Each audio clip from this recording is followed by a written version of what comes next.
দমদম ঘরে জবরি জমিনা মহাত্মে অনেক কথা আছে করুণার সবাই এখানে আছে সে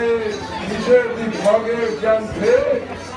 ধরবে শেখাতে চলে যায় সেই জন্য স্থানের নাম হয়েছে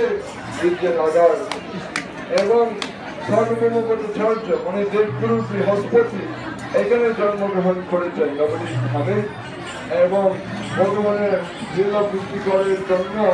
মহাপ্রভু দেবে ঘোরার আগে পুরী চলে গেছেন এবং পুরীতে মহাপ্রভুর দর্শন হয়ে মহাপ্রভুর কাছে কৃপে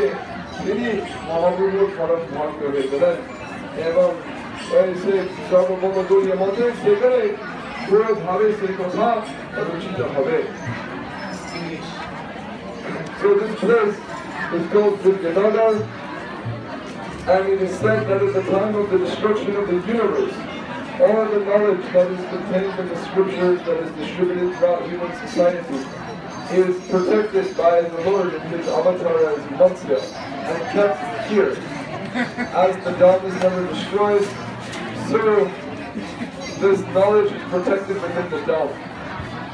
And at the time of creation, again, the Lord wishes that all this knowledge may be distributed by the various species and their various departments